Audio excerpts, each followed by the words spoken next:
नमस्कार, हामी देखापट्टि विशेषमा छौँ। देखापट्टि विशेषमा यहाँलाई स्वागत छ। पछिल्लो केही दिन यता नेपाली कांग्रेस नयाँ सरकार निर्माणको लागि सक्रियता बढाइरहेको छ, तर संसद बाहिरको सक्रियताले नयाँ सरकार बन्ने कुरा निश्चित हुन सक्दैन। संसदभित्र दलहरूको सक्रियता बढ्नुपर्नेमा बाहिरी भाषणमा र मञ्चहरूमा मात्रै दलका नेताहरूले नयाँ सरकार गठनको प्रक्रिया अघि बढिसकेको, नयाँ सरकारको नेतृत्वमा पनि आफ्नो दाबी भएको भनेर भनिरहँदा संसदभित्र जाँदा सांसदहरूले दैनिकीसँग जोडिएका विषय र सरकारको आलोचनामा मात्रै संसदको सक्रियतालाई सीमित राखेको देखिन्छ। यस्तो अवस्थामा नयाँ सरकार गठनको विषय किन संसदभित्र प्रवेश हुन सकिराखेको छैन? संसद बाहिर यो विषयले प्राथमिकता पाइरहँदा संसदभित्र मौन जस्तै अवस्थामा यो विषयलाई किन राखिएको छ? हामी यिनै समसामयिक विषयमा केन्द्रित रहेर आज देखापट्टि विशेषमा कुराकानी गर्नेछौँ। त्यसमा पनि अब सरकारको नेतृत्वकर्ताका रूपमा नेपाली कांग्रेसलाई पनि प्रमुख दावेदारका रूपमा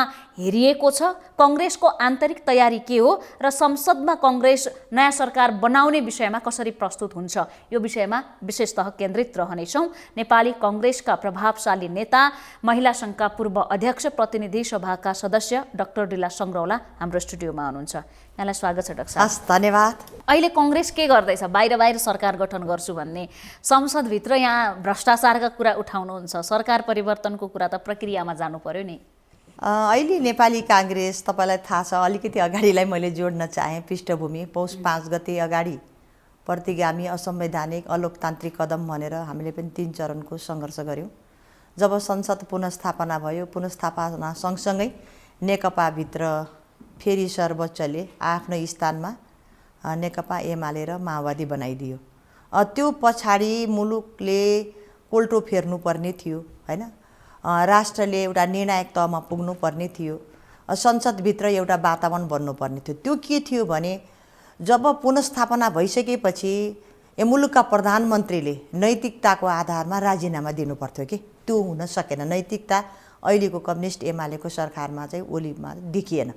अनदेखिँदै गर्दा नेपाली कांग्रेसको केन्द्रीय समितिको बैठकले एउटा निर्णय के गरेको छ भने, पछाडि यो सरकारको वैधता शासन गर्ने, हैन, गुमिसक्यो भनेर नेपाली कांग्रेसले चैत्र 17 गते भरिसकेका थियो, जुन बेला कोरोनाको कहरमा जनता राप र तापले पीडित थिए। न जनतालाई औषधि उपचार, न जनतालाई चाहिँ राहत। त्यस बेला नै सरकार औचित्य समाप्त भयो भनेको कांग्रेसले आज फेरि सरकारलाई चाहिँ एउटा नैतिक आधारमा प्रधानमन्त्रीले राजीनामा दिनुपर्छ।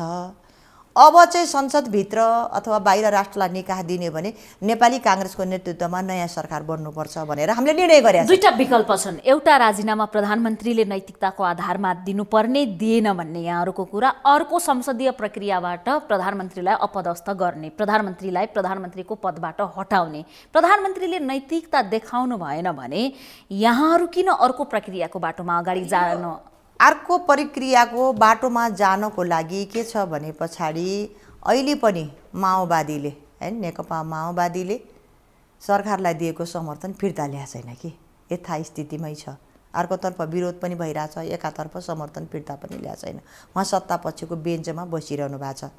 त्यसैले हाम्रो के आग्रह हो भने पनि, जसले हामीले प्रतिगामी असंवैधानिक कदम भन्यौँ, आन्दोलन पनि रह्यौँ, सडक पनि ततायौँ, आज सदनभित्र जब प्रधानमन्त्रीले नैतिकताको आधारमा राजीनामा दिनुहुन्न भने संविधान त अर्को वैकल्पिक सरकारको लागि त पहिला माओवादीले सरकारलाई दिएको समर्थन फिर्ता लिनु पर्यो। त्यस पछाडि माओवादी, नेपाली कांग्रेस, जसपा बीच चाहिँ त्यो खालको वातावरण बनाउने, अविश्वासको प्रस्ताव लैजाने हो कि हैन, 30 दिनभित्र प्रधानमन्त्रीले बल्ल विश्वासको मत लिने हो, त्यो प्रोसेसतर्फ चाहिँ नगइरह हुनाले अहिलेको संसदभित्रको अङ्कगणित हामी प्रतिपक्षमा छौँ। हामी त प्रतिपक्षमै जनताले दियाउन्, हामी तीबाट आफ्नो सवाल र मुद्दा उठाइरहेका छौँ र निकास चाहिँ नपाएको हो। हलो त्यहाँ अड्क्या हो कि जस्तो मलाई लाग्छ। माओवादीले हलो अड्कायो भन्ने हो, त्यहाँ नै अड्क्यो जस्तो मलाई लागिरहेछ। अब यो बाहिर यहाँहरूका एजेन्डा मिल्छन्, प्रधानमन्त्री प्रतिको जुन वितृष्णा छ त्यसमा सबैजना एकमत हुने, विरोध गर्ने, सबैको भाषण एकै प्रकारको हुने, कङ्ग्रेसको, माओवादी केन्द्रको, जसपाको। तर मिलिजुली सरकार बनाऊ भन्दाखेरि कङ्ग्रेसलाई कहिलेकाहीँ हतारो नहुने, परिपक्व नहुने, जसपा आफै नमिल्ने, कसलाई के गर्ने भने संसदीय दलको नेतै छान्न नसक्ने, माओवादी बाहिर प्रधानमन्त्रीलाई गाली गर्ने, आलोचना गर्ने, तर संसदमा गएपछि समर्थन फिर्ता नलिने। यो त बुझ्नै सकिएन नि। यहाँहरू सरकारको विरोध गरिराख्नु भएको हो कि यो देखावटी विरोध हो? होइन, हामी सरकारको विरोधमै छौँ। यो सरकारको बहिर्गमनको प्रतीक्षामा छौँ जो नेपाली जनताले चाहेका छन्। त्यसको लागि अघि नै मैले कुरा पनि उठाइसकेँ होइन। त्यो खालको वातावरण अहिले चाहिँ बनिरहेको छैन। केही समय अगाडि नेपाली काङ्ग्रेस किन हतार गरेन भने पनि आयो। अहिले चाहिँ राम्रो वातावरण, मेच्योर वातावरण बनेको छैन भन्ने कुरा पनि आयो। त्यस बेला चाहिँ के थियो भने जब त्यसै बेलामा हामीले भनेका पनि थियौँ समर्थन फिर्ता लिनुहोस्, वातावरण बनाऊ होइन। त्यो वातावरण त बन्न सकेन। अब अगाडि जानको लागि अब के वातावरण बनाउनको लागि चाहिँ तिनै दलबीच एउटा समझदारी होस्। अगाडि जानको लागि नेपाली काङ्ग्रेसले वरिष्ठ नेता रामचन्द्र पौडेललाई अगाडि सारेको छ। उहाँले चाहिँ माओवादी केन्द्रसँग पनि छलफल भइरहेछ होइन, जनता समाजवादी दलसँग पनि छलफल भइरहेछ। सबै एउटै नाउँमा हामी छौँ, एउटैमा उभिएर चाहिँ वैकल्पिक सरकार दिने, यो सरकारको बहिर्गमनको लागि जानको लागि वार्ता र संवाद चाहिँ नेपाली काङ्ग्रेस तर्फबाट चाहिँ भइरहेछ। नाउँ त एकै छ, खुट्टा धेरै नाउँमा राख्नु भएको छ फेरि। अनि खुट्टा धेरै नाउँमा नेपाली काङ्ग्रेसको टीका टिप्पणी आयो, धेरै नाउँमा हामीले खुट्टा राखेका पनि छैनौँ। बाटो पनि स्पष्ट छ होइन। र अहिलेको राजनीतिभित्र निकास दिनको लागि काङ्ग्रेस जिम्मेवार पनि छ होइन, सचेत पनि छ, सजग पनि छ। तर चाहिँ आफ्नै पार्टीभित्र पनि नेकपा एमाले भित्र हामी हेर्ने हो भने ती भित्र पनि एउटा झगडा छ होइन। निलम्बन गर्ने कारबाहीको प्रक्रिया ती नै चलेर द्वन्द्व देखा परेको छ। यो पनि लोकतन्त्रको लागि राम्रो होइन। अर्कोतर्फ दुईटा पार्टी नेकपा कम्युनिस्ट बने, जनतासँग जनमत लिए होइन, सरकार चलाउने जनादेश लिए। आज के छ भने उनीहरूले पनि आज त्यो जनादेश बमोजिम नजाँदा सत्ता र कुर्सीलाई एउटा चाहिँ कोसे ढुङ्गा साबित गर्दा चाहिँ काङ्ग्रेस प्रतिपक्षमा हुँदा पनि निकाइदिन्छु भन्नु पर्यो कि काङ्ग्रेस बोलेन भन्ने पनि आरोप आयो नि त। त्यस कारणले हामीले बोलेका छौँ त्यो बाटोसँग जानुपर्छ भनेर संवादहरू भइरहेछ। आगामी दिनमा यो गरेको संवादले केही निर्णायक बाटोमा लैजान्छ कि भन्ने कुरा। यो कहिलेसम्म भन्दा पनि अब तीनटा शक्ति एक ठाउँमा त उभिनु पर्यो नि त। अहिलेको गणपूरक सङ्ख्यालाई हेर्ने हो भने चाहिँ माओवादी, नेपाली काङ्ग्रेस, जसपा त मिल्नै पर्ने अवस्थामा छ नि त। एक्लै त सक्ने अवस्थामा छैनौँ। हाम्रो सङ्ख्या जम्मा 63मा 61 मात्रै छ। नेपाली काङ्ग्रेसको सङ्ख्याले निर्णायक हुने पनि होइन। र तीनटै शक्ति बिचमा कसरी संवाद गरेर छिटोभन्दा छिटो निकास दिनुपर्छ, अगाडि जानुपर्छ। त्यसको लागि माओवादीले दिएको समर्थन चाहिँ फिर्ता लिनुपर्छ भन्ने हाम्रो कुरा। अहिलेको निकास भनेको केपी ओलीलाई हटाउनु मात्रै या नयाँ प्रधानमन्त्री आउनु मात्रै मुलुकको लागि निकास हो? त्यसले मुलुकलाई निकास दिन्छ वास्तवमै? यो अहिलेको यो नेकपा एमालेको जुन सरकार छ अहिले, प्रधानमन्त्री केपी ओली होइन, र उहाँको बहिर्गमन मात्रै हामीले भनेका छैनौँ कि उहाँको नेतृत्वमा बनेको सरकारले करिब 3 वर्षभित्र न जनतालाई आशा र विश्वास र भरोसाको केन्द्रबिन्दु दियो, न जनतालाई समृद्धिको अनुभूति गर्न दियो, न जनताले सुशासन पाए, न जनताले शान्ति सुरक्षाको अनुभूति पाए, न जनताले कोरोनाको बेलामा स्वास्थ्यकर्मी, सुरक्षाकर्मीले जुन पाउनुपर्ने राहत थियो, भत्ता थियो, पाएनन्। आज तेस्रो लहर आइसक्यो, त्यस बेला पनि सरकारले भ्रष्टाचार गर्यो, थुप्रै काण्ड पनि बाहिरियो। त्यसैले गर्दा सरकार जिम्मेवार नभएको हुनाले यो सरकारलाई जति दिन टिकिरहन्छ, जति दिन राख्छौँ, मुलुकमा चाहिँ बर्बादी जाने हो। जनतामाले चाहिँ विकासको अनुभूति गर्न पाउने होइन, उति नै गनाउने हो। त्यस कारण यो जाने हो भने म चाहिँ आज के भन्छु भने गम्भीर बनौँ होइन। गम्भीर त बन्नै पर्यो नि। जसले आन्दोलन गर्यो, जसले मुलुक बनाउन गम्भीर हुनु पर्यो। मुलुक बनाउन गम्भीर हौँ, राष्ट्रिय समस्यालाई चाहिँ समाधान गर्न गम्भीर हौँ भन्ने कुरा चाहिँ बढी देखिएको छ। यहाँले गम्भीरताको कुरा गर्नुभयो, तर कङ्ग्रेसको हरकत हेर्ने हो, उसको क्रियाकलाप हेर्ने हो भने अलिकति चञ्चलता देखिएको छ। कहिले महाधिवेशन केन्द्रित भए जस्तो, कहिले सरकारलाई मौन समर्थन जनाए जस्तो, कहिलेकाहीँ जसोपासित कुरा गर्न खोजे जस्तो, कहिलेकाहीँ माओवादीसँग सपोर्ट लिन खोजे जस्तो, तर गर्ने केही होइन। रिजल्ट ओरिएन्टेड भएन कङ्ग्रेस। रिजल्ट ओरिएन्टेड कसरी हुने प्रतिपक्ष रिजल्ट ओरिएन्टेड निर्णायक निर्णायक हामी होइन। भनेर मान्छेले के भयो भनिसकेपछि- भने सधैँले तपाईँहरूलाई पनि थाहा छ नि, एउटा कमेन्ट चाहिँ जदै आउने गर्थ्यो नि, नेपाली काङ्ग्रेस चाहिँ सधैँ सत्ताको मेयो बन्यो। आज प्रतिपक्ष हुँदा चाहिँ नेपाली काङ्ग्रेसले चाहिँ कत्खेर सत्तामा जाउँ भनिकन उफ्रिरहेछ। सत्ता नपाउँदा चाहिँ यो पानी बिनाको मान्छे जस्तै काङ्ग्रेस बुरुक्क बुरुक उफ्रिरहेछ भन्ने कमेन्ट पनि हामीले सुनेकै हो होइन। आज त्यो अवस्थामा ल त हामी चाहिँ प्रतिपक्षमै छौँ होइन। मुलुकलाई निकास नदिएर चुप्पै लाएर बस्दा पनि काङ्ग्रेसले हेर र पर्ख गर्यो, निकास दिन सकेन भने कमेन्ट हामी मात्रै नै आयो। अब काङ्ग्रेसले अगाडि बढ्नुपर्छ भनेर कहिले तत्कालीन प्रधानमन्त्री प्रचण्ड जाने, कहिले जसपा डेलिगेसनमा जाने, कहिले मुलुकै प्रधानमन्त्री जुन बेला प्रधानमन्त्री हुँदै गर्दा उहाँले मलाई थाहा छ गोर्खाको पालुङटारमा गएर भन्नुभएको थियो अब 50 वर्षको लागि काङ्ग्रेस गयो, शेरबहादुर देउवा अन्तिम प्रधानमन्त्री भन्नुभएको थियो। आज उहाँको आँखा पनि के फरेको। त्यसै कारणले आजको अवस्थामा के छ भने सबैको आँखा प्रतिपक्षमा रहँदा पनि काङ्ग्रेसको भूमिका खोज्या हुनाले नेपाली काङ्ग्रेसले भन्या हो हामी त्यो अवस्था आउँछ, राष्ट्रलाई आवश्यक पर्छ, राष्ट्रलाई निकाह दिनुपर्छ भने काङ्ग्रेस तयार छ भन्या हो कि काङ्ग्रेस राजनीतिको केन्द्रमा छ भन्न खोज्नु भयो, चाहेर नचाहेर। अहिलेको केन्द्रबिन्दु चाहेर नचाहेर होइन, लोकतान्त्रिक शक्ति, परिवर्तनकारी शक्ति, जनताले बार बार विश्वास गरेको शक्ति, सबैको आँखा चाहिँ काङ्ग्रेसतर्फ फर्किया छ।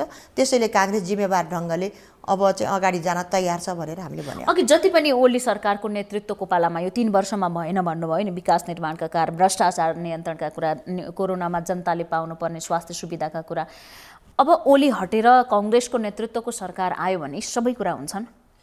यो हुन्छन्, नहुने त कुरै छैन। आज के छ भने विगतलाई विगतलाई हेर्दा पनि अवस्था छैन। होइन, विगतलाई पल्टाउने जिम्मेवार बन्नु पर्यो के। हामी जिम्मेवार बनेनौँ, संवेदनशील बनेनौँ होइन, सुशासनको नारा मात्रै बनाउने व्यवहारमा कार्यान्वयन गरेनौँ भने त जुनै सरकार आए पनि जुन जोगी आए पनि कानै चिरेको हुने हो। तर चाहिँ नेपाली काङ्ग्रेसको पहिलो एजेन्डा सुशासनै हो। हामीले थुप्रै पटक सरकार पनि चलायौँ, जतिले भ्रष्टाचार गरे तिनलाई त कारबाही भयो नि त। तर आज प्रधानमन्त्रीले कारबाही त छोड्नुहोस्, मुखमा चाहिँ भ्रष्टाचारमा शून्य सहनशीलता भन्नुहुन्छ। आफ्नै प्रधानमन्त्री भएको कालमा तत्कालीन सूचना र सञ्चार मन्त्रीको 70 करोडको अडियो डिल प्रकरण आउँदा राजीनामा भयो, कारबाही त भएन नि। त्यो विषय संसदमा आज चाहिँ फेरि पनि तपाईँलाई थाहा छ सार्वजनिक लेखा समितिले स्वास्थ्य सामग्री खरिद र ओम्नी समूहसँग ठेक्का गर्दा इङ्कित कसलाई गरेछ? स्वास्थ्य मन्त्रीलाई, अख्तियारलाई चाहिँ कारबाही गर भनेको छ। अहिले भर्खर वन मन्त्रीको वैज्ञानिक वन नीति ल्याउँदै गर्दा मलाई 1 करोडको घुस दिने आए भन्नुभएको छ। यो लज्जास्पद होइन। यसले शून्य सहनशीलता सरकारमा छ भने त देखिँदैन नि। त्यसै कारणले गर्दा हामी ग्यारेन्टी होइन, जसले भ्रष्टाचार गरेछ, अकुत सम्पत्ति कमाएको छ भने तिनलाई चाहिँ कारबाही हुनु पर्यो गोकुल बास्कोटाकै अगाडि संसदमा यहाँले भन्नुभयो होइन, 70 करोडको छानबिन बाहिर, जुन टेप बाहिर आयो त्यसको छानबिन गर्नुपर्छ भनेर भ्रष्टाचारका कुरा सांसदहरूले उठाएनन् भनेर भनिराखेका छौँ हामी पनि, सञ्चारकर्मी पनि। यहाँले त यो पछिल्लो बैठकमा भन्नुभयो। हजुर, अनि के होला त अब त्यो 70 करोडको यो विषयमा छानबिन होला? हामीले उठायौँ, तर चाहिँ तपाईँलाई थाहा छ प्रधानमन्त्रीको सार्वजनिक अभिव्यक्ति जुन बेला सदनमा हामीले अवरुद्ध पनि गरेका थियौँ। अवरुद्ध गरेपछि तत्काल चाहिँ त्यो संसदभित्रको र बाहिरको वातावरणलाई साम्य पार्न प्रधानमन्त्रीले एउटा कार्ड फाल्नुभयो। त्यो कार्ड के हो भने राजीनामा। राजीनामा दिएपछि कठै उनले भ्रष्टाचारै गरेका छैनन् भनेर ढाकछोप गर्ने प्रयत्न भयो। त्यसैले यो कुरा चाहिँ आज लेखा समितिले अख्तियारमा पठाइसकेका छ, यो फाइल पठाइसकेका हुनाले कारबाही हुनुपर्छ भनेर संसदमा जति पनि भ्रष्टाचारका काण्ड छन् त्यो काण्डको फाइल ओपन हुनुपर्छ, दोषीलाई कारबाही हुनुपर्छ भन्ने हाम्रो माग हो। तर यो सरकारमा चाहिँ हामी आशावादी छैनौँ। काङ्ग्रेसको सरकार आयो भने भ्रष्टाचारका जति पनि फाइलहरू अख्तियारमा पुगेका छन्, जो अनुसन्धानको क्रममा छन्, ती फाइलहरू अघि बढ्लान्? बढ्छ, स्वाभाविक, बढाउनु पनि पर्छ।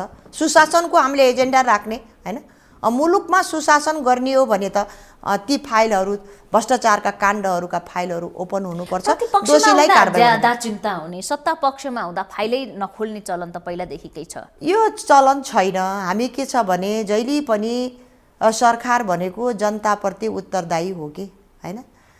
जनताप्रति कसरी चाहिँ जनतालाई सुशासनको अनुभूति दिने, लोकतन्त्रको अनुभूति दिने, विकासको अनुभूति दिने जनताको अभिभावक हो नि त। तर यो 3 वर्षको अवधिमा म प्रतिपक्ष भनेर बोलेको छुइनँ कि। 3 वर्षमा नेपाली जनता सडकमा बसेर रोइरहँदा यो कम्युनिस्टको सरकार, त्यसबेला तत्कालीन नेकपाको सरकार थियो, बालटारको कुर्सीभित्र झगडामा मुलुकलाई बन्धक बनायो नि। अन्तिममा त्यही बन्धकले संसद विघटन भयो।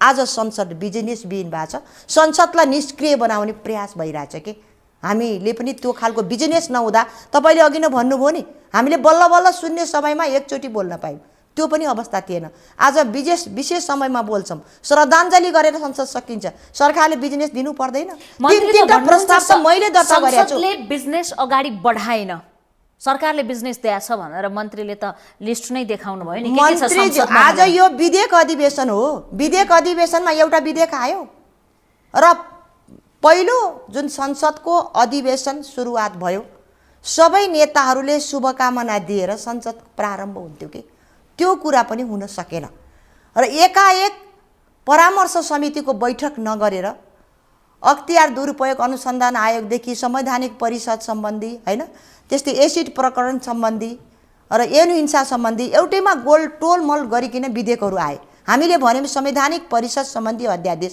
एकचोटि आएर फिर्ता भइसक्यो। महत्त्वपूर्ण कुरा एमसीसीलाई अगाडि बढाउनुस् भनेर भन्नुभयो नि अस्ति मन्त्रीज्यूले त संसदको रोस्टममा। अब मन्त्रीज्यूले भन्नुभएको छ कांग्रेस त सकारात्मकै छ नि त, यसमा नेगेटिभ त हामीले सोकेका छैनौँ। नेपालको समृद्धि हो, ट्रान्समिट लाइन विस्तार हुन्छन् भने सरकारले ल्याउँदै गर्दा त्यसबेला पनि हामी सकारात्मक थियौँ। राम्रो कुरालाई सरकारले भन्यो एमसीसी यो सरकारले त टेबुलेसन त गरेर सदनमा ल्याएकै छैन अहिलेसम्म, संसदभित्र आएको छैन। आउँदै गर्दा पहिला पनि संसदीय दलको हाम्रो बैठक बसेर हामी सकारात्मक छौँ भने हो र कुनै पनि प्रस्तावहरू सरकारले ल्याउने हो हैन, त्यसपछि राष्ट्रिय सहमतिको प्रयास गर्ने यहाँ पनि अगाडि जाने छिटो पास गराउने गरी ल्याउनु पर्यो भन्ने हाम्रो त गराउने कुरामा कांग्रेसले छिटो ल्याउनु पर्यो भनेर हामी बोलिरहेको छैनौँ हैन। त्यसबेला हामी सकारात्मक थियौँ। आजको परिस्थितिमा एमसीसीको बारेमा फेरि नयाँ धारणा कांग्रेसले बनाउनेछ, यसको लागि राष्ट्रिय सहमतिको प्रयास हुनेछ, त्यसपछि जानेछ। त्यो प्रयास पनि गरेको छैन। एमसीसीको बारेमा मन्त्रीजीले बोले हामीले सुन्या हो, त्यसबारेमा केही पनि छलफल भएको छैन। तर मैले पुस 5 यता जोड्न खोजेँ। पुस 5 गतेदेखि यहाँहरू यो सरकारलाई वैधानिक नैतिक सरकार मान्नुहुन्न। यो वैधानिक र नैतिक सरकार मानिराख्नु भएको छैन भने यस्तो सरकारबाट राम्रा राम्रा विधेयक ल्याउने कुरा किन सोचिराख्नु भएको छ? त्यो पनि त अनैतिक भएन? जुन सरकारलाई यहाँहरूले नैतिक र वैधानिक मान्नुहुन्न त्यो सरकारलाई विधेयक ल्याऊ भन्नुभन्दा सरकार परिवर्तन गर्नुस् न। मैले के भने हो भने सरकार चाहिँ वैधानिक र अवैधानिक हुँदैन के, कानुन त संविधान त सरकारको बहिर्गमन हुन्छ। भाषणमा त भन्नुहुन्छ वैधता गुमाइसक्यो, नैतिकता हामीले यो भनेको नैतिकताको खडेरी लाग्यो के। तपाईलाई एउटा कुरा के थाहा छ भने गिरिजा प्रसाद कोइराला तत्कालीन प्रधानमन्त्री होस् अथवा कीर्तिनिधि विष्ट होस् हैन, सबै प्रधानमन्त्रीले एउटा इभेन्टमा चाहिँ राजीनामा दिए थिए कि टाढा दिनुपर्छ। त्यसकारणले गर्दा आफूले ल्याएको प्रस्ताव फेल भइसक्यो, संसदको पुनर्स्थापना भइसक्यो। प्रधानमन्त्रीले राजीनामा दिएर मार्ग प्रशस्त गरेको भए त आज यो अवस्था आउने थिएन नि। त्यसकारण नैतिकताको प्रश्न हामीले उठाएका छौँ। वैधताको प्रश्न प्रतिपक्ष दलले नउठाए कसले उठाउने? संसद त प्रतिपक्षको हो नि, जनताप्रति जिम्मेवार र आवाज त हामीले उठाउने हो नि।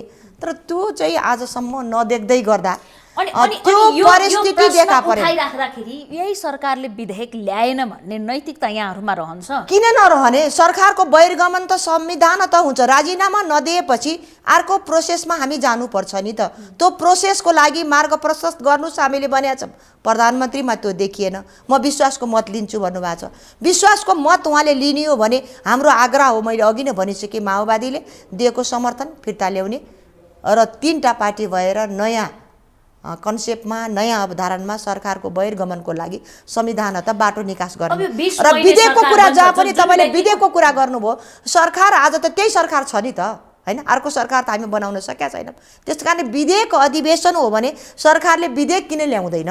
खै त छलफल, खै समिति चलेको, खै विधेयकहरू आएको। विधेयक अधिवेशन शून्य समय र विशेष समयमा कनीकुथी 2-4वटा हाम्रा भावना पोख्नलाई मात्रै हो यो अधिवेशन। यो कुरामा सरकारले के देखाएको छ भने सरकार चाहिँ नेपालको इतिहासमा पहिलोचोटि संसदीय व्यवस्थाभित्र संसदलाई निष्प्रभाव र निष्क्रिय बनाउने दुष्प्रयास ओली सरकारले चाहिँ गरेको छ। अब हुन्छ के त यही सरकारलाई निरन्तरता दिनुपर्ने बाध्यता यहाँहरूको कहिलेसम्म रहन्छ? यो बाध्यता भनी मैले भनिहालेँ, यो संवाद चलिरहेछ होइन, सकारात्मक होस्, सकारात्मक दिशामा हामी जानुपर्छ, गम्भीर बन्नुपर्छ भनिराखेका छौँ। काङ्ग्रेसतर्फबाट पनि संवाद भइरहेछ। संवादले एउटा निर्णायक मोड लियोस् होइन, हामी निकास दिन सकौँ, त्यही दुई प्रतिपक्षी दल माओवादी केन्द्र सत्ता पक्ष नै छ, सत्ता पक्षकै डेस्कमा बस्छ। त्यसकारणले दुई प्रतिपक्षी दल, प्रमुख प्रतिपक्षी दल नेपाली कङ्ग्रेस भित्र पनि रामचन्द्र पौडेल अलिकति हतारिए जस्तो, शेरबहादुर देउबा अलिकति कुल नै देखिनुहुन्छ सरकार परिवर्तन गर्ने मामिलामा। जसपाभित्र पनि दुई धार देखिएको छ, एक धार एकापट्टि, एक पक्ष एकापट्टि गएको छ। यो यहाँहरू यो खेलमा किन लागिराख्नु? आफै एक हुन सकिराख्नु भएको खेल होइन, तपाईँले सुन्नु भएन कि नेपाली काङ्ग्रेसको केन्द्रीय समितिको बैठकमा प्रस्ताव पार्टी सभापति शेरबहादुर देउपाले ल्याउनु भएको हो, रामचन्द्र पौडेलले समर्थन गर्नुभएको हो। रामचन्द्र पौडेललाई वार्ता गर्ने जिम्मा पार्टी सभापतिले दिनुभएको हो कि हाम्रो चाहिँ यो च्याप्टर क्लोज भइहाल्यो काङ्ग्रेसको। हामी वैधानिक बाटोमा संस्थागत निर्णयमा एक ढिक्काले एउटै स्वरले यो सरकारको बहिर्गमन चाहेका छौँ। दोस्रो, जहाँसम्म तपाईँले जसपा जनता समाजवादीको कुरा पनि गर्नुभयो, हामीले देखि पनि राखेका छौँ होइन। एकातर्फ चाहिँ वार्ता गर्नको लागि टोली गठन भएको छ, प्रधानमन्त्रीज्यूसँग पनि वार्ता भएको देखेका छौँ, र कहिलेकाहीँ फेरि एउटा समूह चाहिँ नेपाली काङ्ग्रेस र माओवादीसँग पनि वार्ता भइरहेको देखिएको छ। त्यसैले आजको अवस्थामा ट्याक्क गरेर यही कुरा भन्न सक्ने अवस्थामा नदेखिएको हुनाले अलिकति चाहिँ अहिलेको अन्यलतालाई चिर्न चाहिँ गाह्रो भएको अनुभूति चाहिँ हामीले गरेका छौँ। रामचन्द्र पौडेल नै भन्नुहुन्छ काङ्ग्रेसभित्रैबाट काङ्ग्रेसलाई आत्मघाती बाटोमा लगिँदैछ, मङ्सिरमा चुनाव गराउँ भन्ने, भदौमा महाधिवेशन गराउनु पर्ने बाध्यता छ, अब संवैधानिक बाध्यता छ यहाँहरूलाई, अनि कङ्ग्रेस अहिले आत्मघाती बाटोमा पनि जाँदैछ। त्यसो हामी आत्मघाती बाटोमा गएको छैनौँ, कसले के भन्ने कुरामा म फर्किन चाहन्न होइन। केन्द्रीय समितिको बैठकमा वरिष्ठ नेताले बोल्नु पनि भएको छैन। र अर्को कुरा के छ भने दुईटा बाटोमा काङ्ग्रेस आज छ। एउटा चाहिँ मुलुकको निकासको लागि हामी निकास दिन तयार छौँ, किनभने अन्यलग्रस्त दुविधाग्रस्त जटिल परिस्थितिमा मुलुकलाई छोड्यो भने त हामीले प्राप्त गरेको संविधान, ल्याएको लोकतन्त्र गणतन्त्रमाथि पनि त्यस्ता खालका राष्ट्रघाती कदमहरू चल्खेरहरू फेरि सडकमा उत्रिन्छन्, प्रतिगामी तत्त्वहरू सल्बलाउँछन्, जुन बेला सल्बलाए त्यो कुरा हामीलाई यादै छ। दोस्रो कुरा तपाईँले भने जस्तो काङ्ग्रेसको काँधमा अहम जिम्मेवारी के छ भने पार्टीको वैधता पनि बचाउने। यो हाम्रो तोकिएको 14औं राष्ट्रिय महाधिवेशन छ जुन भदौमा तोकिया छ, त्यो निर्धारित मितिभित्र गर्नको लागि पनि हाम्रो अर्जुन दृष्टि पहिलो चरणको क्रियाशील नवीकरण र वितरण जति सक्यो छिटो सक्ने पुरा मिलिरहेछ, मिल्या होइन, सदस्यताको विषय आयो, क्रियाशील नमिल्ने कुरा होइन, ढिलो भइरहेछ मधेस होइन, जुन 8वटा जिल्ला छन् त्यहाँ ढिलो भइरहेछ र त्यसको लागि तात्कालिकता गर्ने, छिटो गर्ने, क्रियाशील वितरण र नवीकरणको प्रक्रिया सकियो भने हामीले जुन असारदेखि गाउँ अधिवेशनको प्रक्रिया छ त्यो प्रक्रियामा जानको लागि समितिले सक्रिय भएर काम गरेका छ। छानबिन समिति छ, समायोजन समिति छ होइन, सबै तयारी समितिहरू बनेका छन्। त्यो अनुसार चाहिँ नेपाली काङ्ग्रेस महाधिवेशन गर्न चाहिँ तयार भएर उभिएको छ। अब जस्तो देश बनाउनका लागि कङ्ग्रेस नै एउटा राम्रो विकल्प हुन सक्छ भनेर यहाँले भनिराख्दाखेरि मैले प्रश्न के गर्न चाहे भने नेकपाभित्र त सत्ताको लुसाचुटी थियो, त्यहाँ झगडा भयो, विवाद भयो, पार्टी फुट्ने अवस्थामा पुगेको थियो, अदालतले सजिलो गरिदियो। तर कङ्ग्रेस त सत्ताका लागि पनि लड्नुपर्ने अवस्था थिएन, कङ्ग्रेस त सरकार सञ्चालनमा पनि व्यस्त थिएन, पार्टीको सङ्गठनलाई विस्तार गर्ने र पूर्णता दिने काम पनि नियमित समय सकेर थपिएको 1 वर्षभित्र सङ्गठन विभाग प्रमुखहरू, सङ्गठन विभागहरू तोकियो होइन। अब कङ्ग्रेसलाई कसरी पत्याउने? संविधानले दिएको अन्तिम अवस्थामा महाधिवेशनका लागि जुर्मुराएको छैन। कुरा होइन नि, हामीले क्यालेन्डर किन प्रभावित भयो? आज 1 वर्षभन्दा बेसी 12-13 महिना हामी कोभिडमा रह्यौँ होइन। नेपाली काङ्ग्रेस जस्तो प्रमुख प्रतिपक्षी दलले कोभिडको महामारीमा मुलुकका जनता अक्रान्त भएर रोएर कराउँदै गर्दा हामीले महाधिवेशन कसरी गर्ने? त्यो पहिलो कोभिडको कारणले क्रियाशील नवीकरण र वितरण र पहिलो समायोजनको कार्यक्रम ढिलो भयो, 11, 12, 13 महिना त्यत्तिकै गयो। तर अब नगरी नहुने, अब त्यस पछाडि फेरि त्यही बेलामा नेपाली जनता चाहिँ कोरोनामा अक्रान्त हुने, यो मुलुकको प्रधानमन्त्रीलाई जुन बेला पनि निर्वाचन चाहिने र संविधानमाथि प्रहार गर्नु भइसकेपछि हामीले फेरि त्यस 2-3 महिना 3 महिना त यत्तिकै गयो, आन्दोलन गर्नु पर्यो। आज संसदको पुनर्स्थापना भएको छ, हामी त्यहाँभित्र पनि भूमिकामा छौँ। र गहन भएर चिन्तन गरेर एउटा गम्भीर भएर चाहिँ हामी उभिएका छौँ कि 14औं महाधिवेशन अब तोकेको सीमाभित्र लैजाने ठाउँ पनि छैन। संविधान त यो भदौ लास्ट हो, हामीले सबै सुविधा सबै सुविधा प्रयोग गरिसक्यौँ। यो ढिलो हुनु राम्रो होइन हैन, किनभने कोभिड-19 को बेलामा पनि त अमेरिकामा राष्ट्रपतिको निर्वाचन भयो हैन, भारतमा कति चुनाव भयो। त्यसै कारणले आज चाहिँ यो तोकिएको समयमा हुन्छ, हामी प्रतिबद्ध छौँ, गर्छौँ पनि। अब अन्त्यमा छौँ, यो अहिलेको राजनीतिक अन्योलताको निकास के देख्नु भएको छ? काङ्ग्रेसको भूमिका के हुन्छ? यो हाम्रो भूमिका भनेको हामी जिम्मेवार छौँ, गम्भीर छौँ हैन। हामीले अपेक्षा गऱ्यौँ प्रधानमन्त्रीबाट, त्यो अपेक्षाकृत त्यो बाटोमा जान सकिरहेको छैन। हामी नेतृत्व दिन तयार छौँ र यो घडीमा माओवादी, प्रतिपक्षी दल, नेपाली काङ्ग्रेस, जनता समाजवादी जसले पुनर्स्थापना हुनुपर्छ हैन, विभिन्न खालका आन्दोलन पनि हामीले गऱ्यौँ। आन्दोलनकारी शक्ति एक ठाउँमा उभिएर ओली सरकारको बहिर्गमन, वैकल्पिक सरकार भनेको वेटिङ इन गभर्मेन्ट भनेको प्रतिपक्षी दल नेपाली काङ्ग्रेस हो। नेपाली काङ्ग्रेसको नेतृत्वमा नयाँ सरकार आजको वेटिङ प्राइम मिनिस्टरको जस्तो देखिदैन होइन। समयले यहाँसम्म ल्याइपुर्यायो, समयले राम्रै गर्छ, म चाहिँ आशावादी छु। राम्रै भने सरकार कङ्ग्रेसको नेतृत्वमा बन्छ। मन्त्री बनेर अर्को पटक अन्तर्वार्ता लिउँला। यहाँलाई समयका लागि धेरै धेरै धन्यवाद। हामी देखापट्टि विशेषमा थियौँ, कङ्ग्रेसको निर्णायक भूमिका के हुन सक्छ, कङ्ग्रेसभित्र सरकार गठन प्रक्रियाका लागि कङ्ग्रेसको सक्रियताका विषयमा नेताहरूका फरक फरक धारणाहरू आइराख्दाखेरि संसदभित्र पनि दलका नेताहरू सक्रिय भएको देखिँदैन। प्रक्रियागत रूपमा नयाँ सरकार निर्माणका लागि सक्रियता देखिएको छैन। तर संसद बाहिर आउने बित्तिकै नेताहरूले यो सरकारको विकल्प छिटो चाहियो र प्रक्रियामा गइसक्यौँ भनेर भनिराखेको अवस्थामा कङ्ग्रेसले के गरिरहेको छ र अब के गर्छ भन्ने विषयमा हामीले आज देखापट्टि विशेषमा कुराकानी गऱ्यौँ। देखापट्टि विशेषबाट हामी बिदा चाहन्छौँ। भोलि नयाँ पात्रका साथ उपस्थित हुनेछौँ।